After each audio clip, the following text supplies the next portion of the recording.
Assalamualaikum, semoga Allah merahmati dan memberkahi kalian. Semoga teman-teman semua dalam keadaan sehat walafiat. Setelah salam, saya ingin mengajak teman-teman untuk berlangganan kanal kami agar setiap video baru kami sampai ke kalian. Sekarang mari kita lanjutkan ke ceritanya. Siang itu suasana pasar Karangjati begitu ramai. Pedagang berjejer dengan terpal seadanya, pembeli lalu lalang dengan wajah penuh peluh. Di sudut pasar, seorang nenek berusia sekitar 65 tahun, bernama Nenek Wati, baru saja selesai menata dagangannya, beberapa ikat sayur kangkung, cabai rawit dalam kantong plastik kecil, dan singkong rebus yang masih mengepul hangat. Motor tuanya, Honda Supra lawas keluaran awal 2000-an, diparkir di pinggir jalan dengan standar agak miring. Motor itu bukan sekadar kendaraan bagi nenek, melainkan juga nyawa untuk mengangkut dagangannya dari rumah menuju pasar setiap hari. Dengan tubuh yang sudah renta, motor itu sangat membantu pekerjaannya. Namun siang itu, sesuatu yang tak terduga terjadi. Tiba-tiba datang dua orang polisi berseragam lengkap. Mereka bukan sedang melakukan patroli, melainkan terlihat seperti mencari target. Salah satunya, yang tubuhnya besar dengan wajah galak, menunjuk motor Nenek Wati. "Ini motor siapa? Kenapa parkir seenaknya di sini? Bikin macet jalan," teriaknya lantang, membuat banyak orang menoleh. Nenek Wati dengan terbata-bata menjawab, maaf Pak, itu motor saya. Saya cuma sebentar saja ngambil barang dagangan." Alih-alih menegur dengan baik, polisi itu malah mendekat lalu mendorong keras motor tua itu hingga jatuh. Suara dentuman motor tua yang terhempas ke tanah terdengar jelas. Dagangan singkong rebus yang ditaruh di keranjang belakang ikut terlempar, berserakan di tanah yang becek bercampur debu pasar. "Kalau parkir itu jangan seenaknya, Bu. Aturan itu aturan. Jangan ngajarin orang lain seenaknya," bentaknya lagi, sambil melirik orang-orang yang mulai mengerumuni. Wajah Nenek Wati seketika pucat. Ia mencoba memunguti singkong yang berjatuhan dengan tangan gemetar. Namun polisi itu tidak berhenti sampai di situ. Ia bahkan menendang motor itu ke samping, hingga spion retak. "Lain kali hati-hati. Atau jangan-jangan motor ini bodong?" katanya dengan nada penuh tuduhan. Kerumunan mulai bergumam. Beberapa pedagang lain jelas terlihat tidak terima, tapi tak berani bersuara lantang. Mereka hanya saling berbisik, "Kasihan banget si nenek. Motor itu satu-satunya yang dia punya." Nenek Wati tak kuasa menahan tangis. Di depan umum, ia dipermalukan, barang dagangannya berantakan, dan motor satu-satunya rusak.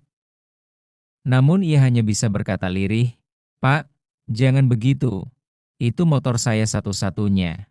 Sudah tua, tapi masih bisa dipakai. Tolonglah, jangan dirusak."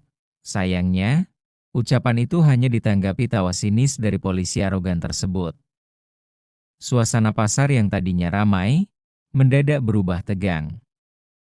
Semua mata tertuju pada Nenek Wati yang terisak, sementara motor tuanya terkapar di tanah. Belum ada yang berani maju. Namun bisikan-bisikan di kerumunan mulai terdengar semakin jelas, seolah ada sesuatu yang akan meledak dari kejadian ini. Suasana pasar Karangjati yang biasanya riuh penuh tawa mendadak berubah menjadi hening tegang. Orang-orang yang sedang berbelanja berhenti, pedagang yang sedang menata dagangan terdiam, dan beberapa anak kecil yang tadinya berlarian malah mendekat dengan wajah bingung. Semua mata tertuju pada Nenek Wati yang berjongkok sambil memunguti singkong rebus yang jatuh ke tanah becek. Tangannya gemetar, napasnya terengah, dan air matanya menetes membasahi pipi keriputnya.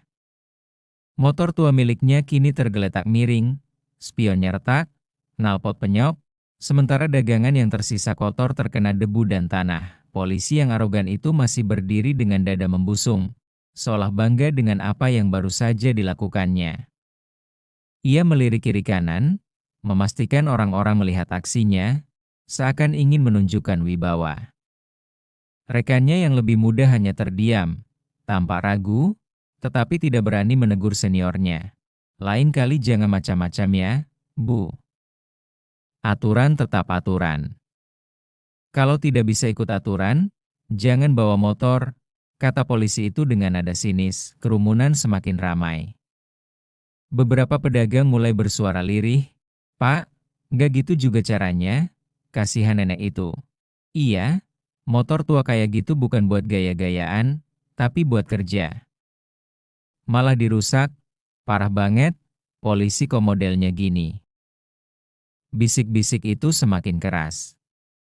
Polisi yang arogan itu mulai merasa tidak nyaman, lalu membentak, "Apa kalian semua mau ikut campur? Saya ini polisi. Jangan coba-coba menghalangi tugas saya." Namun di saat itu juga, seorang pemuda tiba-tiba melangkah ke depan dari kerumunan. Tubuhnya tegap, kaos oblong hitam melekat di badan penuh keringat, celana jeans lusuh dengan sedikit noda tanah. Dari wajahnya, terlihat jelas amarah yang ditahan. Dia adalah Ardi, sopir truk sayur yang kebetulan baru selesai bongkar muatan di pasar itu. "Cukup, Pak," suara Ardi lantang, membuat orang-orang terdiam. "Kalau mau menegakkan aturan, ya silakan. Tapi jangan main rusak barang orang. Itu motor satu-satunya nenek ini. Gak pantas dipermalukan kayak begini." Polisi arogan itu mendengus, melirik sinis. "Kamu siapa? Berani-beraninya ngajarin saya?" Ardi maju selangkah, menatap tajam. "Saya bukan siapa-siapa. Tapi saya manusia yang masih punya hati. Dan saya nggak bisa diam lihat orang tua diperlakukan kayak binatang di depan umum." Kerumunan langsung bergemuruh, banyak yang mengangguk setuju. Beberapa pedagang bahkan berseru, "Betul itu, Pak Polisi. Nenek Wati tiap hari jualan buat hidup. Jangan diperlakukan semena-mena." Wajah polisi itu memerah, merasa wibawanya diganggu. Ia melangkah mendekat ke arah Ardi, lalu menudingkan jarinya ke dada pemuda itu. "Kamu mau melawan aparat? Hati-hati, bisa saya tangkap sekarang juga." Namun Ardi tetap tegak, tidak mundur sedikit pun. Tatapannya tajam, suaranya mantap, "Kalau polisi kerjanya cuma menindas rakyat kecil, saya rela ditangkap. Tapi jangan harap semua orang di sini bakal diam. Kita udah muak diperlakukan seenaknya." Suasana pasar mendadak memanas. Beberapa pemuda lain yang ada di kerumunan mulai maju, berdiri di belakang Ardi. Mereka bukan preman, tapi pedagang sayur, tukang becak, dan kuli panggul pasar yang sehari-hari menyaksikan kerasnya hidup. Solidaritas mereka membara ketika melihat nenek tua dipermalukan. Polisi muda yang menjadi rekan si arogan mulai panik. Ia menarik lengan seniornya, berbisik lirih, "Pak, kayaknya kita kebablasan. Lihat tuh, warga mulai kumpul. Bisa kacau ini kalau diterusin." Tapi polisi arogan itu justru menepis, lalu menegakkan badan lebih congkak. "Biarin. Saya nggak takut. Mereka cuma rakyat kecil, nggak ada artinya di mata hukum kalau saya mau tindak." Ucapan itu justru membuat warga semakin tersulut. Beberapa orang langsung berteriak, "Apa-apaan? Jadi selama ini hukum cuma buat yang kecil? Kalau gini caranya, jangan salahkan kami kalau melawan." Nenek Wati sendiri hanya bisa duduk lemah, sambil terus menangis. Namun di balik air matanya, ada rasa haru karena akhirnya ada yang berani membela dirinya. Kerumunan semakin padat, tensi semakin tinggi. Polisi arogan itu masih tetap ngotot dengan egonya, sementara Ardi dan warga mulai membentuk barisan. Ketegangan seolah akan pecah kapan saja, tapi tanpa ada yang menyangka, tiba-tiba dari ujung pasar terdengar suara tegas seorang pria. "Cukup! Jangan ada yang bergerak dulu." Semua kepala menoleh. Dari arah jalan masuk pasar, seorang pria dengan pakaian sederhana tapi sorot matanya tajam berjalan mendekat. Ia tidak berseragam, namun aura kewibawaannya membuat orang-orang langsung menyingkir memberi jalan. Siapakah dia? Dan mengapa kehadirannya membuat suasana mendadak terdiam? Suasana pasar yang tadinya gaduh mendadak senyap begitu suara lantang itu terdengar. Semua orang menoleh, mencari sosok yang baru saja bicara. Dari arah pintu masuk pasar, seorang pria berperawakan tegap berjalan perlahan. Ia mengenakan kemeja lengan panjang yang digulung sampai siku, celana jeans sederhana, dan sepatu hitam yang tampak kokoh. Rambutnya rapi, wajahnya tenang, tetapi sorot matanya tajam penuh wibawa. Cara jalannya teratur, setiap langkahnya seakan mengirimkan sinyal bahwa ia bukan orang sembarangan. Kerumunan yang tadinya gaduh seketika memberi jalan. Bahkan para pedagang yang tadi bersuara keras langsung menunduk hormat, meski mereka tak tahu pasti siapa orang itu. Ada aura yang berbeda, polisi arogan itu mendengus sinis, mencoba menutupi kegugupannya. Kamu siapa? Jangan ikut campur, ini urusan polisi. Saya sedang menindak pelanggaran, katanya dengan suara meninggi, seolah ingin menjaga gengsinya. Pria itu berhenti beberapa langkah di depan polisi arogan tersebut. Ia menatap motor tua nenek Wati yang tergeletak, lalu melirik nenek yang masih terisak sambil memunguti dagangannya. Sorot matanya berubah menjadi tajam, dengan suara tenang tapi penuh wibawa.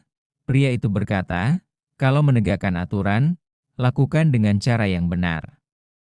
Tapi yang saya lihat barusan bukan penegakan aturan, melainkan pelecehan.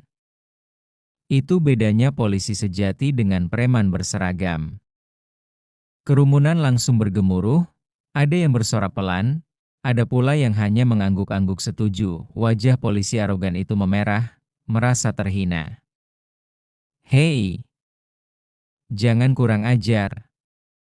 Kamu tahu nggak kamu bicara sama siapa? Saya bisa tangkap kamu sekarang juga atas tuduhan menghina aparat. Pria itu tersenyum tipis, lalu mengeluarkan sebuah dompet kulit kecil dari saku kemejanya. Ia membukanya pelan, memperlihatkan sebuah kartu identitas resmi dengan logo yang langsung membuat rekan polisi muda terbelalak.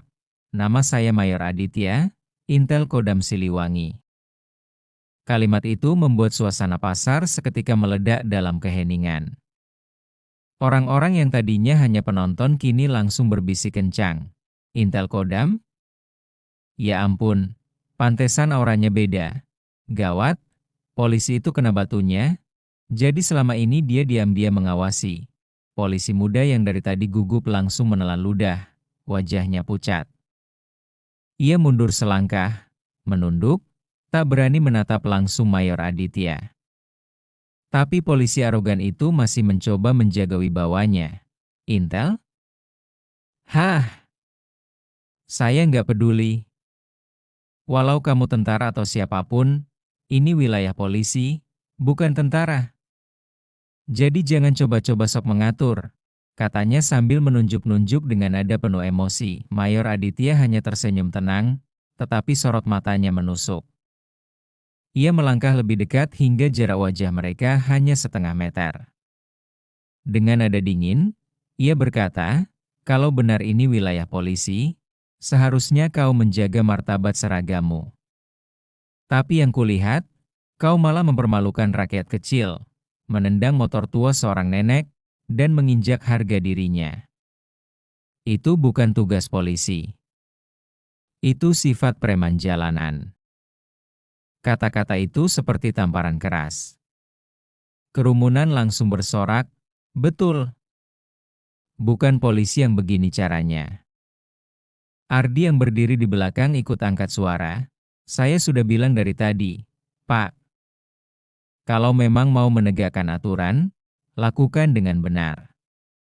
Jangan jadikan rakyat kecil sebagai korban. Polisi arogan itu makin gelisah. Tangannya terkepal, napasnya tersengal. Ia menoleh ke rekannya, berharap ada dukungan, tetapi polisi muda itu justru makin menunduk, Tak berani bicara sepatah kata pun, melihat situasi semakin panas, Mayor Aditya mengangkat tangannya memberi isyarat agar warga tenang. Suaranya kembali terdengar tegas, semua orang di sini tenang. Saya akan urus masalah ini sesuai jalur. Polisi ini sudah melampaui batas, dan saya akan pastikan dia bertanggung jawab. Nenek Wati yang sejak tadi menangis kini menatap Mayor Aditya dengan mata berkaca-kaca. Dengan suara bergetar, ia berkata lirih, "Nak, terima kasih. Kalau bukan karena kamu, mungkin saya sudah makin dipermalukan." Mayor Aditya menunduk hormat pada sang nenek. Nenek tidak perlu berterima kasih. Sudah tugas saya melindungi rakyat kecil dari kesewenang-wenangan. Suasana pasar kini benar-benar berbalik. Dari yang tadinya penuh rasa takut dan marah, berubah menjadi semangat solidaritas. Warga berdiri tegak di belakang Mayor Aditya, mendukungnya penuh. Polisi arogan itu kini terpojok.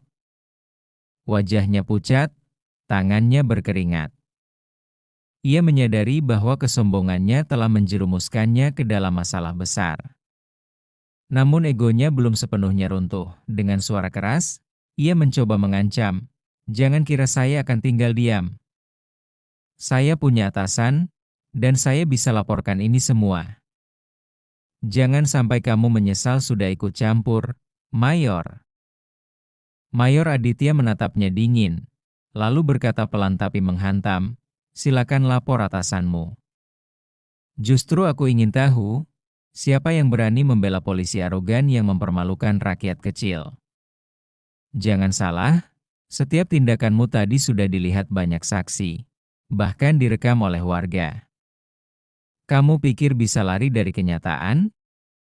Kerumunan langsung bersorak, beberapa orang bahkan mengangkat ponsel mereka, menunjukkan bahwa sejak tadi kejadian sudah direkam dari berbagai sudut. Kini polisi arogan itu benar-benar tak berkutik, namun ternyata ini baru awal dari akhir. Karena setelah itu, sesuatu yang lebih mengejutkan akan terjadi. Kerumunan pasar kini semakin ramai. Puluhan pasang mata menatap polisi arogan itu dengan tatapan penuh amarah bercampur jijik. Sementara ia berdiri kaku, wajah pucat, napasnya terengah, dan keringat bercucuran. Ego yang tadi menjulang tinggi kini mulai runtuh. Mayor Aditya melangkah setapak lebih dekat. Suaranya tegas, tapi tidak berteriak. Justru ketenangannya membuat setiap kata terasa berat dan berwibawa. Sudah cukup. Kau sudah mempermalukan seragamu sendiri. Polisi seharusnya mengayomi, bukan menindas. Kau kira tidak ada hukum untuk orang sepertimu? Kau salah besar. Polisi arogan itu mencoba membela diri. Dengan suara terbata ia berkata, saya hanya menjalankan tugas, Pak Mayor." Nenek itu parkir sembarangan, saya cuma menegakkan aturan." Kerumunan langsung meledak. "Tugas apaan? Sampai motor ditendang? Kalau menegakkan aturan, kenapa dagangan nenek dirusak juga? Ngaku aja. Kau cuma cari-cari masalah." Polisi muda yang jadi rekannya akhirnya memberanikan diri bicara. Dengan suara lirih, ia menunduk dan berkata, "Pak Mayor, saya saksi. Tadi kami memang hanya diminta patroli, tapi senior saya ini, dia yang mulai kasar. Saya pun kaget waktu motor nenek ditendang begitu keras. Saya mohon, jangan salahkan institusi kami semua. Tidak semua polisi seperti ini." Ucapan itu membuat kerumunan semakin riuh. Warga sadar bahwa polisi muda itu juga merasa tak nyaman dengan kelakuan rekannya. Mayor Aditya mengangguk pelan. "Saya tahu. Masih banyak polisi yang jujur dan tulus. Tapi orang seperti dia, tatapannya menohok tepat ke wajah polisi arogan itu, harus diberi pelajaran." Ardi, pemuda sopir truk yang sejak tadi berdiri di belakang, maju mendekat. "Pak Mayor, kami siap jadi saksi." Semua orang di sini lihat sendiri bagaimana dia mempermalukan nenek itu. Warga langsung mengangguk, beberapa mengangkat ponsel mereka. Ada yang berteriak, "Rekaman ini siap kami kasih ke media kalau perlu." Mendengar itu, lutut polisi arogan terasa lemas. Ia mencoba menutupi wajahnya dengan tangan, tapi sudah terlambat. Wibawanya di mata warga benar-benar runtuh. Mayor Aditya lalu mengeluarkan ponselnya, menekan nomor tertentu, dan berbicara singkat. "Halo, ini Aditya. Segera kirim tim provos ke Pasar Karangjati. Ada anggota polisi arogan yang perlu diamankan." Beberapa menit kemudian, sebuah mobil patroli dan kendaraan provos datang. Dua polisi berseragam putih hitam turun dengan sikap tegas. Mereka segera mendekat, memberi hormat pada Mayor Aditya. "Laporan diterima, Pak." "Mana oknum yang dimaksud?" Mayor Aditya menoleh ke arah polisi arogan itu. "Dia. Tindakan tidak pantas terhadap warga sipil, merusak barang milik pribadi, serta mempermalukan orang tua di depan umum. Ada banyak saksi dan bukti video." Polisi arogan itu langsung pucat pasi. Tunggu. Jangan begini, Pak. Saya mohon, beri saya kesempatan. Saya juga manusia," katanya dengan suara bergetar, namun warga serempak berteriak, "Jangan dilepas. Harus dihukum. Biar kapok. Jangan sampai ada lagi kayak begini." Polisi muda yang tadi rekannya hanya bisa menunduk, malu dengan kejadian ini. Provo segera menggiring polisi arogan itu masuk ke mobil. Tangannya diborgol, wajahnya menunduk, dan teriakan warga mengiringi langkahnya. Ada yang bersorak lega, ada pula yang melontarkan sindiran pedas. "Rasain. Jangan sok jagoan lagi di depan rakyat kecil. Baru tahu rasakan sekarang." Nenek Wati masih duduk di samping motor tuanya yang rusak. Air matanya belum berhenti, tapi kali ini bukan hanya karena sedih. Ada rasa lega dan syukur yang mendalam. Mayor Aditya menghampirinya, berjongkok agar sejajar dengan wajah nenek itu. "Nek, maafkan saya. Saya terlambat datang. Seharusnya sejak awal orang seperti itu tidak boleh punya kesempatan menyakiti rakyat kecil." Dengan tangan bergetar, Nenek Wati menggenggam lengan Mayor Aditya. "Nak, kamu sudah menolongku. Motor ini boleh rusak, dagangan boleh berantakan, tapi harga diriku kembali berdiri karena kamu." Air mata kembali jatuh, kali ini bercampur senyum. Ardi dan beberapa warga lain segera membantu menegakkan motor nenek. Seorang tukang bengkel kecil di pinggir pasar berseru, "Bawa sini, Nek. Nanti saya betulkan gratis. Biar motor tua ini masih bisa dipakai lagi." Pedagang lain ikut menyumbangkan barang dagangan mereka untuk menggantikan yang rusak. "Nenek, ini cabai 1 kilo, jangan bayar. Anggap rezeki hari ini. Aku kasih kangkung segar buat nenek, biar bisa dijual lagi." Suasana pasar berubah haru. Dari ketegangan, kini berubah jadi solidaritas. Warga saling bahu-membahu membantu Nenek Wati. Mayor Aditya berdiri, menatap seluruh kerumunan. "Ingat baik-baik. Keadilan itu bukan tentang siapa yang lebih berkuasa, tapi siapa yang berani berdiri di sisi yang benar. Jangan pernah takut melawan kesewenang-wenangan. Selama ada orang jahat berseragam, akan selalu ada rakyat yang berani bicara." Kerumunan serentak bersorak, tepuk tangan menggema di antara kios-kios pasar. Polisi arogan itu kini telah dibawa pergi. Warga kembali ke aktivitas masing-masing, tapi kejadian hari itu membekas dalam ingatan. Mereka menyaksikan sendiri bagaimana kesombongan bisa runtuh di hadapan kebenaran, dan bagaimana seorang nenek tua yang hina dina akhirnya mendapatkan kembali harga dirinya. Di mata Nenek Wati, Mayor Aditya dan warga pasar bukan hanya penolong, tetapi juga bukti bahwa kebaikan masih ada. Dan bagi polisi arogan itu, hari itu adalah titik balik yang memalukan, hari ketika seragam yang ia banggakan justru menjerumuskannya pada kehinaan karena keserakahannya sendiri.